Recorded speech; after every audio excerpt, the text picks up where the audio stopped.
I met Claire at a wedding I wasn't even supposed to attend. A college buddy dragged me along last minute. He didn't want to show up alone, and I owed him for bailing me out of more than one all-nighter. It was one of those hotel ballroom affairs, dim lighting, bad wine, people pretending to care about the cake.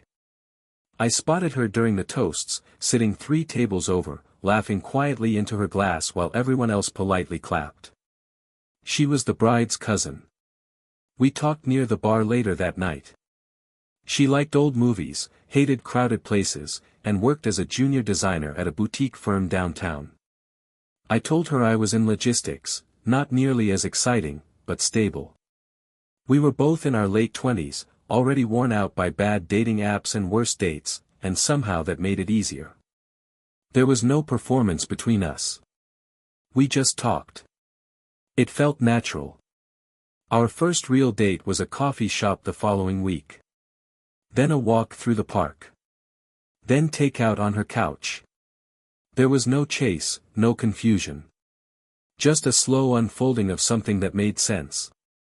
She was smart, a little stubborn, dry in her humor but never unkind. I liked how she looked when she was thinking, focused, still, like the rest of the world faded out. We moved in together after a year. A modest apartment in a not great part of town, with plumbing that moaned when it got cold and a neighbor who played the same saxophone riff every night like he was trapped in an endless loop. But it was ours. We didn't have much, but we had weekends and breakfast rituals and quiet nights where we didn't need to talk. We married 2 years later. Courthouse wedding, just close family and friends. We saved the money we would have spent on a big party and used it as a down payment for a small 2-bedroom house on the edge of the city. I still remember painting those walls with her. She picked out the colors, I did the taping. We had music playing from a Bluetooth speaker and got paint on the floors and each other. Claire's career took off faster than mine. Within 5 years, she was a lead designer managing her own projects. I was proud of her. She never lost her humility, even when she started getting recognition in her field. I'd come home and find her sketching something new at the kitchen table, half-eaten dinner beside her. I never once resented her success. She earned it. We didn't have kids, not yet, anyway. We wanted them, eventually, but we weren't in a rush. Instead, we traveled when we could. Took short weekend trips. Saved for bigger ones. Spent our money carefully but always made space for memories. We had routines that worked. I handled the morning coffee and bills, she did the laundry and cooked on Sundays. It was a good rhythm. We were just 2 people moving forward, side by side. Claire and I didn't chase extravagance. We liked neatness. Predictability. The kind of life that let you breathe. After 5 years in our first home, we upgraded to a 3-bedroom in a quieter neighborhood. One of those places with big trees and porches that collect leaves in the fall. It wasn't flashy, but it had space. A backyard for future kids, a home office, a dining room we used once a week and still called the fancy room. Claire loved that house from the minute we walked in. She said it had bones. I wasn't sure what that meant, but I nodded like I did. My logistics company started growing around then. It had taken years of small contracts and stressful months where I questioned everything, but finally it found a rhythm. Steady clients, a small team, manageable overhead. I wasn't rolling in money, but I had something solid. Something real. Claire was the first person I told when we landed our largest distribution contract. She hugged me so tight I couldn't breathe for a second. She was still working for the same firm, but they'd elevated her to creative director. She had her own office with glass walls and shelves full of sample materials and mock-ups. I visited once on a Friday to drop off lunch and watched her in a meeting through the window. She was focused, composed, her hands moving with subtle authority. It reminded me of that first conversation at the wedding, the way she commanded a room without trying. Our daily life was a pattern I'd grown to love. Claire was always up a little later than me. I liked mornings. I'd brew coffee, go through emails while the house was still dark. On weekends, we'd go to the farmer's market. She'd point out ingredients she wanted to try, and I'd follow her with the canvas bag, pretending I knew what fennel even looked like. We had game nights with friends. We rotated hosting. Claire made cocktails no one could pronounce and insisted on playing games that took 3 hours to explain. I didn't care, I liked seeing her happy, surrounded by people. She made things feel warm, even when the house was full of noise. We had disagreements, of course. Normal ones. Finances. Holiday plans. Whether or not we should knock out the wall between the kitchen and the living room. But we didn't raise voices. We didn't throw things or storm out. We took walks when we were mad. Let the air settle. Our friends called us steady. Reliable. One of those couples people vent to about their own relationships because they assume you figured it out. I never thought of us as perfect. We weren't that. But we communicated. We made space for each other. We celebrated wins, no matter how small. Every anniversary, we tried something new. Cooking class. Hot air balloon. Stand-up paddle boarding, which Claire was much better at than I was. That was our deal, always try, even if you fall off. Even if it's messy. We talked about starting a family soon. We both felt ready. Not because of age or pressure, but because the idea felt less scary than it once had. Like we'd built something strong enough to hold someone else. At night, we'd sit on the back porch sometimes, quiet, sipping wine. She'd rest her head on my shoulder, and neither of us would say much. We didn't need to. The third year in our new house was the best one yet. Claire's firm landed a massive project, a high-end hotel downtown. She was lead designer. Her name went on the official documents, the press releases. I remember coming home one day and finding her pacing the kitchen, phone tucked between her ear and shoulder, floor plans spread across the table. She looked up, grinned, mouthed, finally, and kept talking while pointing me to the fridge where she'd left takeout. We didn't celebrate with champagne or a big night out. We ordered Thai food, turned on some jazz, and ate on the floor like we used to in our first apartment. I remember her kicking her socks off and leaning into me like she did when she was too tired to talk. It was a small thing. But it stuck. My company was stable by then. I had a few team leads I trusted, which gave me breathing room. More time. I started coming home earlier. I picked up cooking again, nothing fancy, just pastas, grilled stuff, breakfast for dinner. Claire appreciated the effort, even if she teased me about the mess I left behind. We took 2 vacations that year. One in spring, to the mountains, cold air, pine trees, a cabin rental with creaky floors and no service. Claire read 4 books. I built a fire we couldn't keep lit. We hiked trails until we were sore.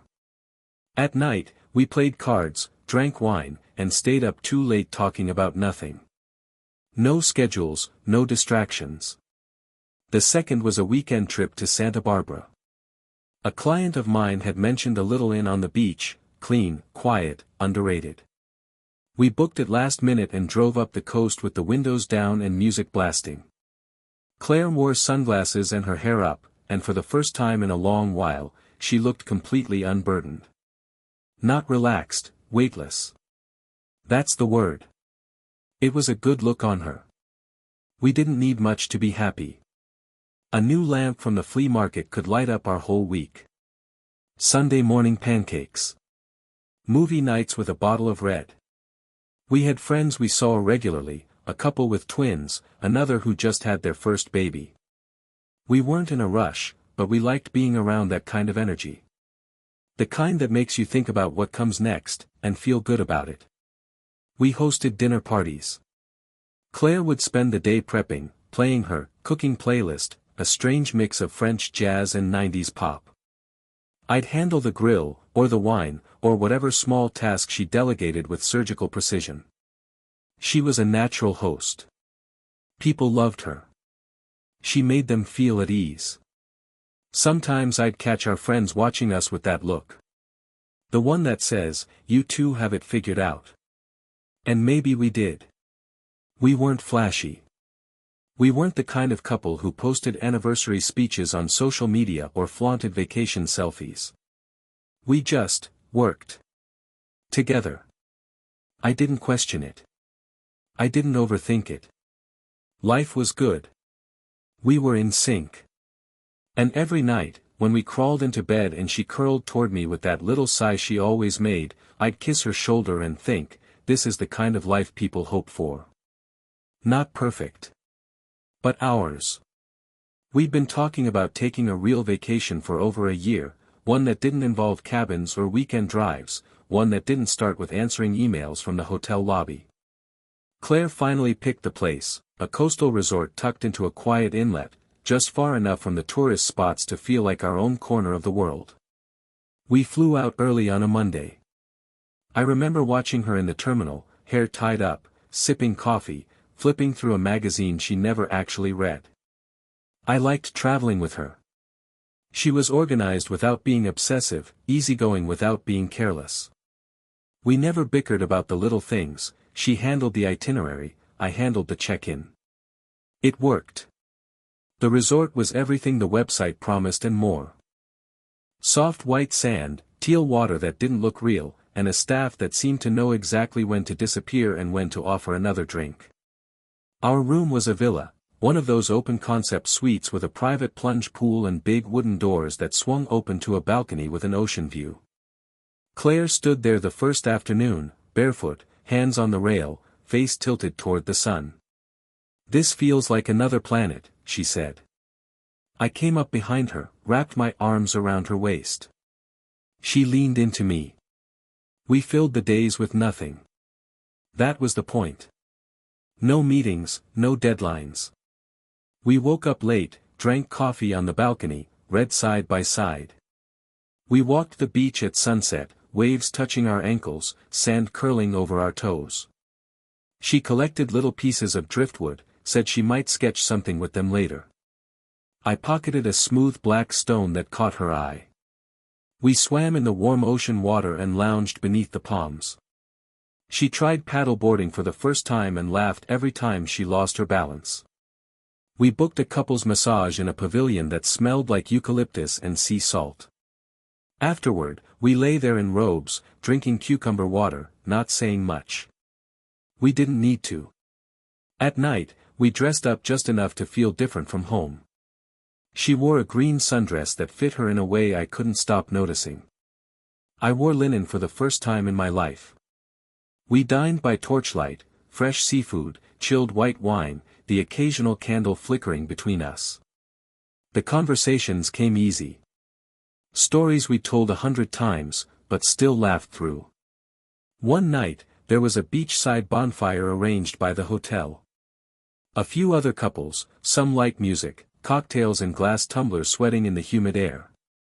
Claire sat cross-legged in the sand beside me, her hand in mine, her head resting against my shoulder as someone strummed a guitar. We didn't know the song, but the moment didn't need one.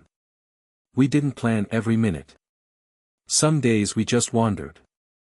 Found small shops tucked between alleyways, watched local artists paint by the marina, shared fruit from a roadside stand that we couldn't pronounce. Claire bought a scarf from a vendor and wore it tied around her neck for the rest of the trip. She said it made her feel like someone in a novel. By the fourth night, we stopped checking the time. We slept when we were tired, ate when we were hungry. The world back home felt far away, muted, irrelevant. It felt like we were suspended in something rare. Just the two of us. Not working. Not building. Just being. It was the 6th day of the trip when I started to feel something off. Not something big. Not enough to say out loud. Just small things, barely noticeable. The kind of things you almost dismiss, until you don't. We'd spent the afternoon snorkeling along a coral reef, a short boat ride from the resort. Claire had insisted we do it, even though I wasn't much of a swimmer. The guide was friendly, the gear clean, the water unbelievably clear. Claire dove in first, fearless, already swimming ahead as I adjusted my mask and fins. I caught up eventually, and for an hour we floated above reefs that looked like alien worlds, pointing at fish, bumping shoulders, breathing in sync through our snorkels. After we got back, Claire said she was tired and wanted to nap. I showered and told her I'd head down to the cafe by the beach to catch up on a few work things. I know we'd agreed not to do that on this trip, but there were 2 urgent messages I couldn't ignore. I figured an hour wouldn't kill the mood. I ordered an iced coffee and took a seat under one of the wide straw umbrellas. There was a breeze coming in from the shore, warm but not oppressive. I opened my laptop, connected to the resort's network, and got to work. Maybe it was the way the barista hesitated when I gave my name. She smiled politely, but her expression shifted for half a second. Maybe it was nothing. I shook it off. I got through my emails faster than I expected. When I looked up, the sun was already beginning to dip, the sky getting that soft golden tinge it gets just before sunset. I closed the laptop and sat back, watching the water. Claire hadn't texted. Usually she checked in. Just something short, "You alive?" or "Bring wine." But this time, nothing. I went back up to the villa. The lights were off. Her shoes were gone from the door. No note. Her phone wasn't on the charger. I figured she went for a walk or maybe stopped by the spa. I didn't overthink it. Later, we met up at the restaurant for dinner. She was already seated, sipping a cocktail, hair damp from a fresh shower, skin glowing in that way it always did after too much sun. She looked calm. Relaxed. When I asked where she'd gone, she just said she'd wandered a bit and gotten a massage at the last minute. I believed her. Of course I did. But something had started to wedge itself into my brain. Something I couldn't quite define. It wasn't that she'd been gone. It wasn't even how she said it. It was the feeling that I had missed something. That something had passed between her time alone and our dinner that didn't include me. And that she wasn't offering it up. Not hiding it, exactly. Just, leaving it out. She smiled through dinner. Laughed. Reached for my hand once across the table. Everything was fine. It was. I told myself that. Over and over. But that night, when I lay in bed beside her, I stayed awake longer than usual. Listening to the fan overhead, to her breathing. Watching the moonlight play across the ceiling. And I didn't know why. The next morning started like the others, sunlight pushing through the thin curtains, the soft roll of waves in the distance. Claire was already up, sitting on the balcony with her sketch pad open and a cup of tea beside her. She looked serene. If anything was bothering her, it didn't show. "Didn't hear you get up," I said, stretching as I stepped out. "I couldn't sleep," she replied, not looking up from her drawing. I poured a cup of coffee and sat beside her. We watched the water in silence. Her lines were tight, focused. A palm tree twisted at an odd angle. A window half finished. She flipped the page before I could see more. I didn't ask what it was. We spent the morning walking through a local market just outside the resort. The vendors were lively, the colors loud and overwhelming in the best way. Claire drifted from stall to stall, running her fingers over fabrics, picking up small carved figures, testing perfumes she never bought. I watched her move, smiling, seemingly pulled in every direction by curiosity alone. But something was different. She wasn't talking as much. Usually she narrated everything, commented on the patterns she liked, the price of fruit, the way people bargained. This time, her voice felt delayed. Like she was responding to things a beat too late. I noticed she checked her phone more than usual. Not obsessively, not in an obvious way. Just a quick glance, a flick of her thumb, back into her bag. I didn't say anything. I didn't want to be the husband who gets insecure on vacation because his wife texts someone back home. Still, it gnawed at me. Later, at the pool, I floated on my back, eyes closed against the sun, letting the warmth seep into my bones.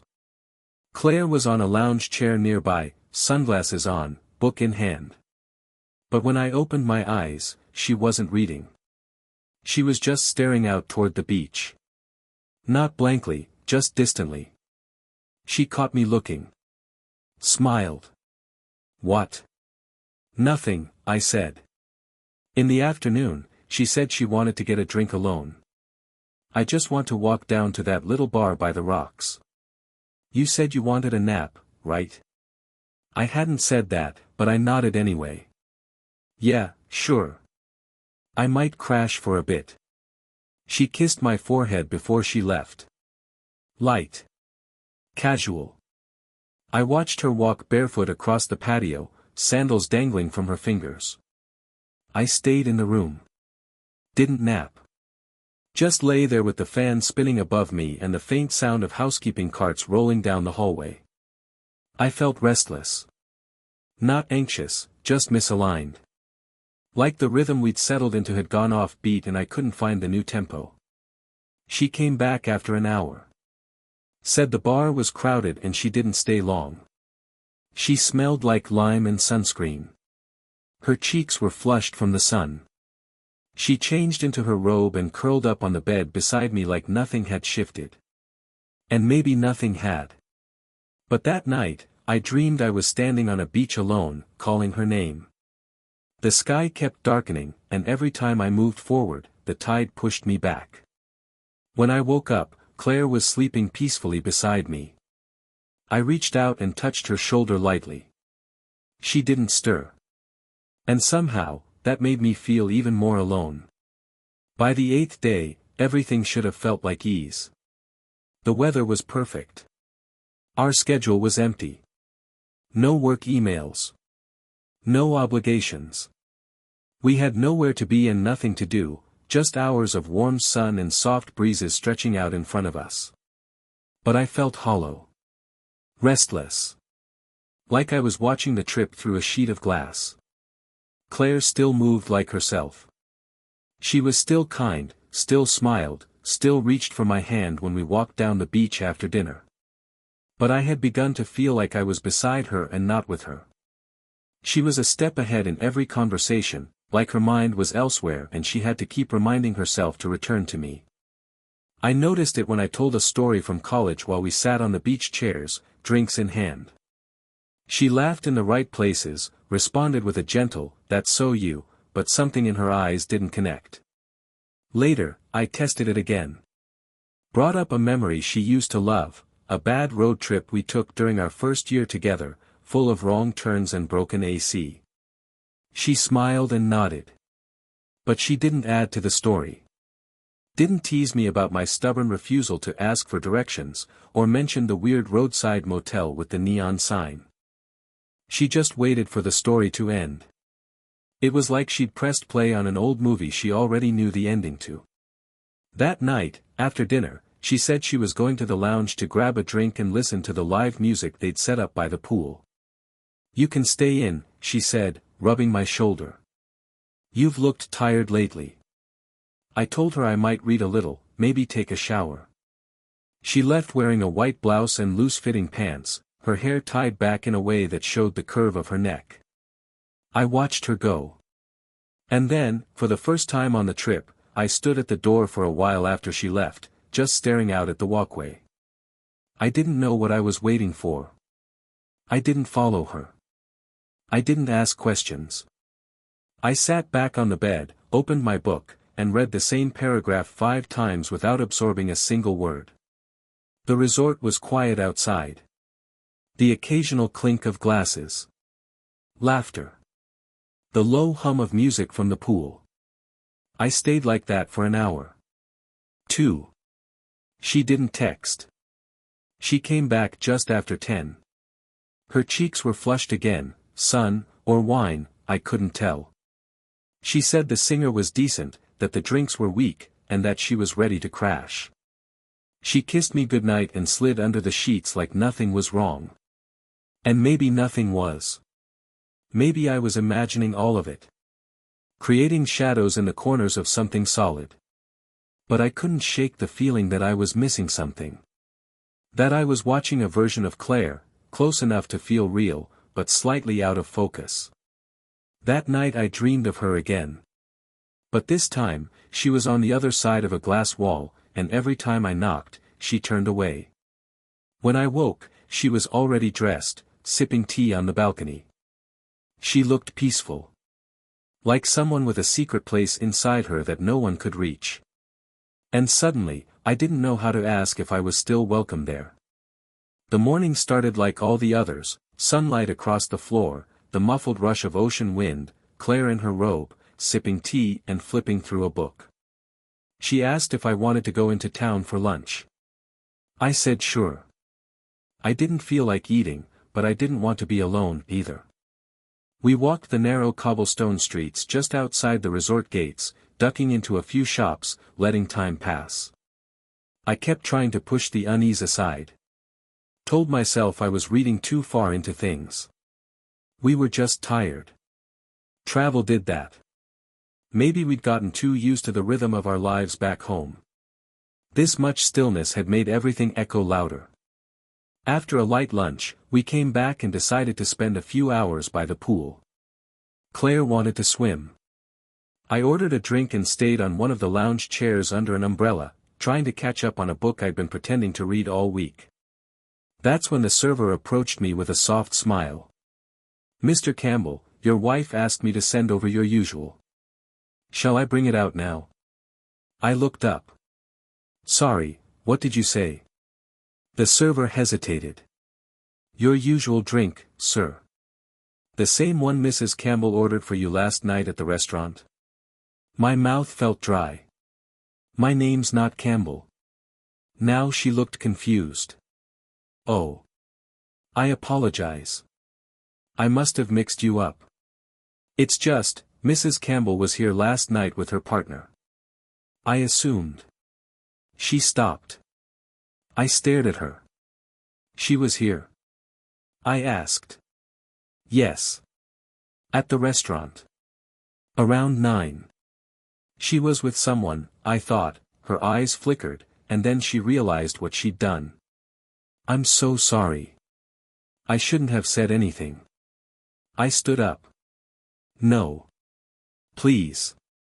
What did the man look like?" She froze. I could see her trying to decide if she should answer. "I don't need details," I said. "I just need to know, was he someone from the resort?" After a pause, she nodded once. "He's a guest. They've come in together a few times." "I'm so sorry, sir." I didn't say another word. I turned, left the drink behind, and walked back to the villa. Claire wasn't there. Her sandals were missing, along with the small leather bag she always carried in the evenings. I sat on the edge of the bed and stared at the floor. The air conditioning buzzed softly. Somewhere down the hall, a door shut. I looked around the room that had held so many quiet, perfect mornings. Then I saw her sketchbook. I opened it. Flipped through page after page of drawings, palm trees, rooftops, patterns. And then, there he was. Not a photograph. Just a sketch of a man leaning over a table, half in shadow, the shape of his jaw familiar in a way that turned my stomach. Another drawing, a wine glass, 2 hands, one with her bracelet. And finally, the same man, profile view, sitting across from a woman. Her. Claire. I didn't need more. I sat there for what felt like hours, the weight of it pressing down until my chest ached. When the door finally opened and she stepped in, humming softly, I didn't move. She stopped when she saw me. I didn't say anything. I just looked at her. And for the first time since we'd met, she looked like someone I didn't recognize. She didn't speak first. She stood in the doorway with her bag still on her shoulder, lips parted, unsure which version of herself to bring into the room. I stayed seated. The sketchbook was still in my lap, open to the last page. Her hands tightened slightly around the strap of her bag. "Who is he?" I asked. The words were quiet. Too calm for what I was feeling. It almost didn't sound like my voice. Claire closed the door gently behind her, but it felt like a slam. I don't know what you. Who is he? She looked down. Then back up at me. And I watched as she made the decision to lie, saw it in the way her eyes blinked slower, the way her jaw tensed. He's just someone I met here. I was lonely one night. You were working. It was nothing. You're calling it nothing, and you drew his face in detail. Her mouth opened again, closed. She finally sat on the edge of the bed, but I stood. Don't, I said. Don't sit near me. She stood again, flustered now. It didn't mean anything.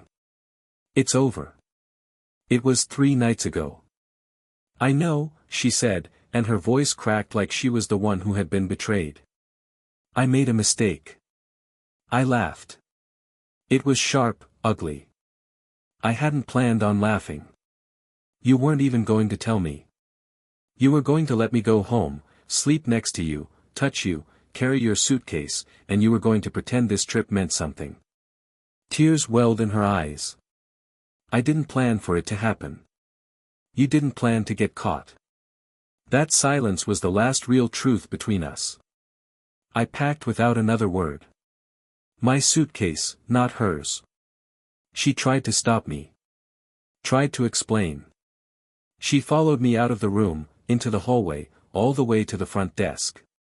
I told the concierge I'd be checking out immediately. I asked them to charge the remaining nights to my card, mine, and to remove her access to the villa. The concierge hesitated. Is there a reason? She won't be staying here anymore, I said. But the man she's been bringing around? I assume he'll cover the rest. Claire whispered something behind me, but I didn't turn around. I walked out without waiting for her. I didn't go straight home. I spent one night in a different hotel, on the other side of the island. I didn't sleep. I couldn't. I laid in bed staring at the ceiling fan spinning slowly, wondering how long she had been capable of this. How much of our life had been real. The next morning, I flew back. The house was quiet. Still. I walked through the rooms and felt a strange detachment, like I'd entered a set built to look like my life. I opened the closet and began pulling her clothes from hangers. Every drawer. Every shelf. I didn't scream. I didn't break anything. I just removed her. I called a locksmith. Changed the codes. Locked her out before the plane even landed. When she texted from the airport, I didn't answer. When she called, I declined. When she said she just needed to explain, I blocked her. You don't get to burn something down and walk back into the ashes like nothing's changed. I didn't care who he was. Not really. But I needed to look him in the eye. After I got home, after I'd removed every trace of Claire from the house, I did what any man would do when he's past broken and heading straight for clean. I found him. It didn't take long. I still had the hotel's app saved on my phone. I checked the dining reservations linked to our room history. His name showed up twice, once under ours, once under his own. Mark Campbell. Room 406. An address, a city, even a business listing came up with a quick search. He ran a chain of boutique fitness studios. Clean branding, smarmy photos. The kind of man who called himself an entrepreneur in all caps. I drove there the day after I got back. I didn't call ahead. I didn't send a warning. The studio was sleek and modern, all glass panels and matte black signage. I walked in just after noon. A receptionist greeted me, and I asked for Mark. Told her I was an old friend. She smiled and said he was in back and would be out in a moment. When he walked out, I recognized him instantly. He had that polished look, sharp haircut, gold chain under the collar, fitted shirt too tight across the chest. He moved like a man who expected the room to look up when he entered. I didn't waste time. You don't know me, I said. But you've been sleeping with my wife. That got his attention. He stopped mid-step, eyes scanning my face like he was trying to place me. Claire, I added. The woman you met at the resort. The one you took to dinner. The one you were sketching with her hands across the table. His expression shifted. Not to guilt. To irritation. She said she was married, sure, he replied, casually, like he was talking about a forgotten parking ticket. But she also said she was unhappy. That she needed space. I didn't force anything. You knew she was married. She didn't seem too concerned about it. I took a step closer. Not threatening, just making it clear I wasn't there to talk logistics. Listen carefully, I said. You're going to receive a call from the resort within the week. You'll be told your name has been flagged. You'll be blacklisted. They've reviewed the room key logs. They know when you entered a villa that wasn't yours. He raised his eyebrows. That's a bit extreme, don't you think? No. It's just the beginning. He smirked, shaking his head. Look, man. I didn't come into your house. You think she's the first married woman to? I didn't let him finish. I turned around and left without another word. Because the truth was, he didn't matter. He was a symptom, not the sickness. What mattered was that when Claire finally landed, her home was gone. Her keys didn't work. Her belongings were packed and waiting in the garage in 3 taped boxes. Her emails were unread. Her name was scrubbed from everything that belonged to me. And when she tried to find comfort in the arms of the man who helped her destroy it all, she'd find he couldn't protect her reputation either. Because I wasn't just walking away. I was making sure there was nothing left for her to return to. Claire didn't show up at the house. Not right away. I think she realized there was nothing here waiting for her, not me, not her key, not a familiar rhythm to slip back into. I imagine she stood in the driveway, called my number, saw it go straight to voicemail, and understood, this wasn't temporary. I hadn't stormed off, waiting to be talked down. I wasn't cooling off. I was done. A week passed. Then 2. A friend texted me to say she was staying with someone downtown, no one knew who, exactly. A name I didn't recognize. Maybe a friend. Maybe not. I didn't care. I wasn't following her life anymore. I had removed myself from the narrative. The messages slowed, then stopped. First the apologies.